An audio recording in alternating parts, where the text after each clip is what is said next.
Olá, bem-vindo ao Saúde e Vida aqui na Diário TV, com o apoio do projeto de Portas Abertas, hoje com o tema autismo.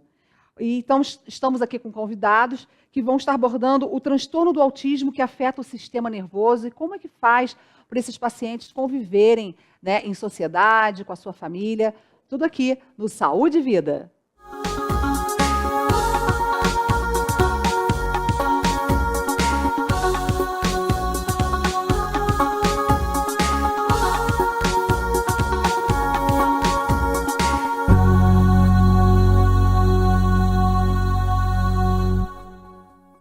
Então, o reconhecimento precoce, assim como as terapias comportamentais, educacionais e familiares, podem reduzir os sintomas, além de oferecer um pilar de apoio ao desenvolvimento e à aprendizagem para os portadores de autismo. Vamos conversar hoje sobre o tema com os nossos convidados. Vem comigo aqui no Saúde e Vida. Sejam muito bem-vindos aqui ao programa. E a nossa intenção é de informar, né? Não estamos aqui para clinicar, estamos para informar, e esses profissionais são gabaritados, capacitados no meio para também estar esclarecendo as suas informações. Quando nós postarmos nas redes sociais, você pode deixar a sua pergunta, que nós entraremos em contato com esses profissionais para tirar a sua dúvida e também passar o contato deles para que você entre em contato diretamente com cada um. Nós temos aqui o Felipe Rezende, o bendito ao fruto aqui do grupo, né? Ele é psicomotricista, e a Valéria Faria Barros, que é presidente da TEA, que ela vai explicar para a gente o que significa TEA. A Tereza Cordeiro, que é daqui de casa já, né? Ela é neuropsicóloga. E a Natália de Moraes Oliveira, que é terapeuta ocupacional. Então, o tema central hoje é autismo. Nós sabemos que quem é leigo no assunto, por exemplo, eu que não tenho ninguém na família, eu tenho umas dúvidas. Quais os tipos de autismo, que parece que tem vários, inclusive tem aquele bem leve, né? E se o autismo é uma doença, né? Porque a gente vê muito na internet que autismo é doença. Qual é a vantagem de não ser ou ser, né?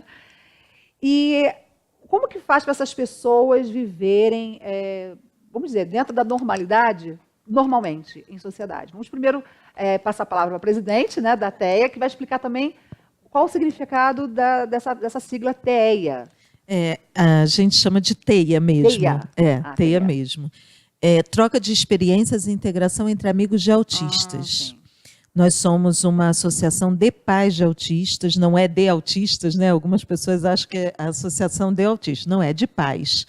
A nossa finalidade sempre foi, desde o início, trabalhar as famílias.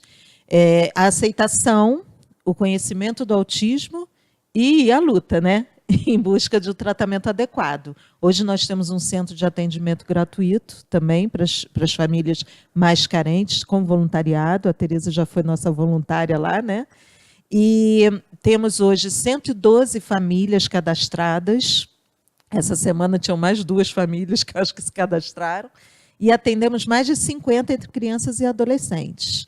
Nós temos um trabalho direcionado para as famílias mesmo, e agora concentro um trabalho de terapia com as crianças e adolescentes. Os autistas adultos, nós até temos um trabalho também.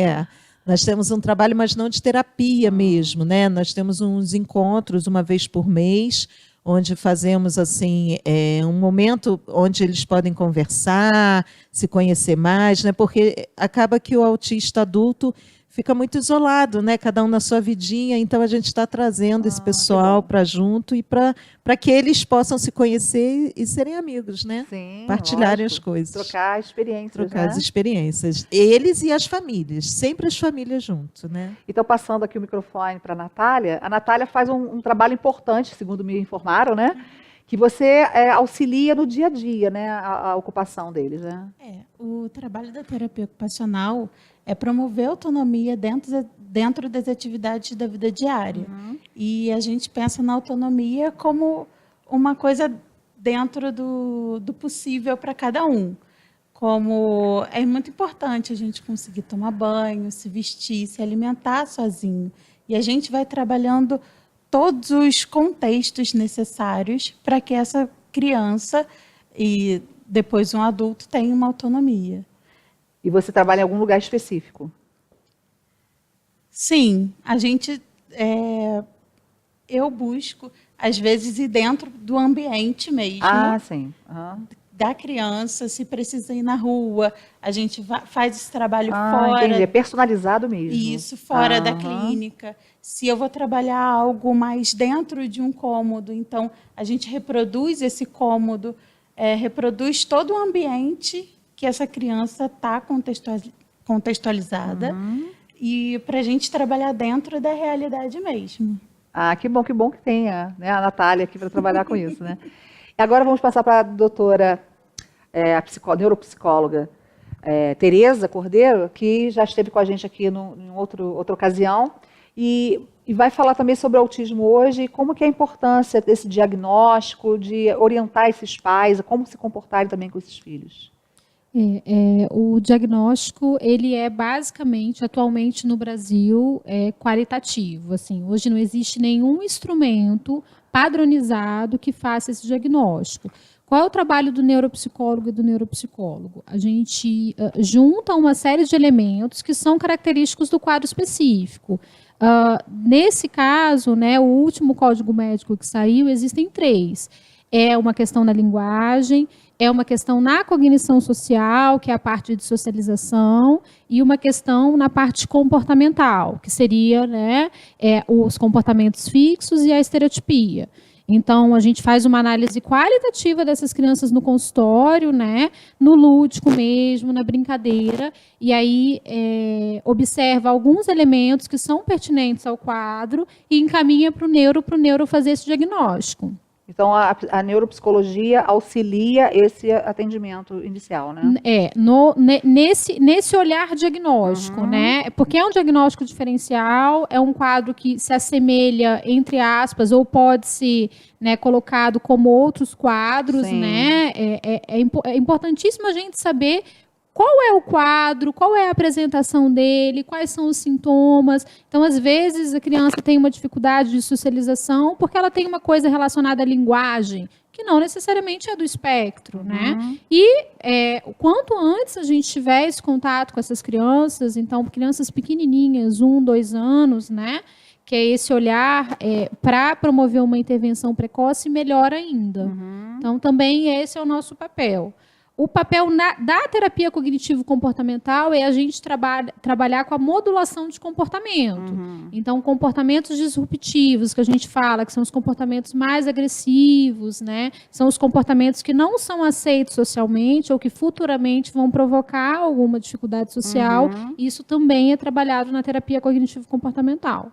Então, já é uma outra área de atuação que também entra no tratamento dessas crianças. É possível um adulto ser diagnosticado e os pais não terem percebido isso na infância? Olha, atualmente, né, o índice assim, de espectros, né, de pessoas diagnosticadas mundialmente está aumentando cada vez mais. Por quê? Se entendeu que muita gente é do espectro, mas num grau muito leve, e que tem uma funcionalidade, ou seja, tem, né, como ela falou, consegue ir trabalhar, consegue se vestir, né, funciona na vida, mas tem questões que são características do espectro. Então, às vezes tem uma dificuldade de socialização, às vezes apresentou um atraso de linguagem, mas a família, de alguma forma, estimulou e isso não ficou tão proeminente. Tem, às vezes, algum tipo de estereotipia, que é aquele movimento, né? O mais comum é o flapping, né? Que é bem característico. Tem adulto que tem e a gente nem repara. Então, às vezes, a gente está com o pezinho assim e a gente também está se autorregulando. Eles usam isso também para se autorregular. E, às vezes, é do espectro leve e ninguém observou, não foi diagnosticado. Acontece muito. Aliás, tem acontecido cada vez mais. No segundo bloco, a gente vai tentar esmiuçar mais, até para ajudar as pessoas a identificarem, né, alguns sinais. Vamos falar com o Felipe, que é psicomotricista. Quase não sai. Eu sei que é psicomotricidade, aí sai fácil. Qual o papel? O seu papel é de estimular a questão física, né, do paciente. A psicomotricidade é uma palavra que ela não faz muita parte do contexto da nossa sociedade. Né? A psicomotricidade ela é mais conhecida no ambiente escolar e até no ambiente clínico. mas eu gosto de esmiuçar essa palavra para as pessoas entenderem, né? Então, eu costumo dividir essa palavra, fragmentar para a gente entender melhor, né? Primeiro, né? O psi, dentro das atividades, a gente busca ter um olhar para o aspecto emocional da criança. Apesar de não ser psicólogo, né? Mas a gente está trabalhando com um ser humano, a gente tem um ser ali na nossa frente, né? Uma vida ali com a gente. Então, a gente consegue ter esse olhar refinado e perceber, através de uma expressão facial, através de um sorriso, através de um choro, alguma questão emocional, porque muitos deles nem conseguem verbalizar, né? Então, dentro da psicomotricidade, a gente também tem esse olhar, claro, bem superficial para a psicologia, né? Claro que a gente trabalha em parceria com psicólogos, com terapeutas ocupacionais, Multidisciplinar, com né? equipe multidisciplinar, que tem intervenções específicas. Mas a psicomotricidade me dá esse olhar, entendeu? Da questão emocional da criança. O do psicomotricidade. Eu busco sempre, nas minhas atividades, estimular a cognição da criança, o cognitivo, o intelecto, né? Por isso, de psicomotricidade. O motric são as intervenções motoras propriamente ditas, né? A gente vai trabalhar as questões físicas, as valências físicas, né? Através de exercícios, sempre buscando com o objetivo inicial o lúdico, né? Sempre a brincadeira, né? Como a Teresa estava dizendo. E o idade do psicomotricidade, que a psicomotricidade é para qualquer idade. Que bom. Lógico que o meu foco é o trabalho com crianças, com adolescentes, né? Mas a psicomotricidade ela é bem abrangente, né? Tendo como o pano de fundo uma abordagem que está chegando nova aqui para a gente no Brasil, que é o Dear Floor Time, né? Onde aqui no Brasil, como eu disse para você, é novo, né? Mas já nos Estados Unidos, mais de 50 anos de estudo, né? É uma abordagem desenvolvimentista, né? Que busca analisar o nível de desenvolvimento que a criança se encontra e, a partir desses níveis de desenvolvimento específicos dentro do modelo, desafiar a criança para que ela suba e eleve os seus degraus na escala do desenvolvimento. E também você me falou que você trabalha também na parte de educação também. E nós vamos falar isso no segundo bloco, melhor, que nós vamos também estar colocando uma mesa redonda aqui e nós vamos debater as soluções para essas crianças aqui em Teresópolis. O que está disponível, né, para esse paciente em Teresópolis, para que os pais também possam estar também inteirados, né? Mas a educação também é primordial, porque eles são integrados na sociedade mais ainda, né? Pois é. Eu sempre tenho uma pergunta, né, que fica dentro de mim e eu ainda não tenho resposta. Até onde vai a inclusão? A gente fala muito de inclusão escolar, né? Eu que sou professor também, trabalho em escola, mas a gente tem muito esse tema pertinente. Até onde vai a inclusão? Será que a inclusão vai até o 2º ano do ensino médio? Será que o Enem é inclusivo?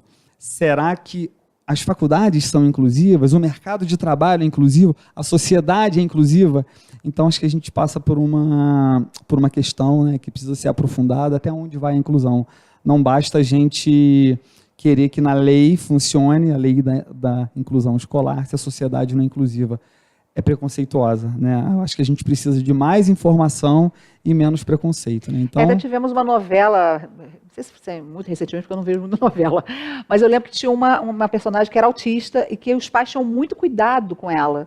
Não deixavam ela sair para lugar nenhum. Também tem a ver também com o excesso de cuidado dos pais, achando que vai se ferir, alguém vai fazer mal, e que acho que na novela ela se liberta no final, acho que ela até tem um par romântico no final, e os pais morrem de preocupação, que acham que ela não pode nem ter um namorado. Então acontece também que, às vezes, a superproteção, né? Verdade. Isso é bastante comum, né? Nas famílias que tanto clamam por autonomia dos filhos, mas com aquele medo, né, de soltar demais, e como é que vai ser, né? Como é que vai ser no futuro. Os perigos da vida para um filho já são altos, né? A associação, ela também trabalha isso com as famílias.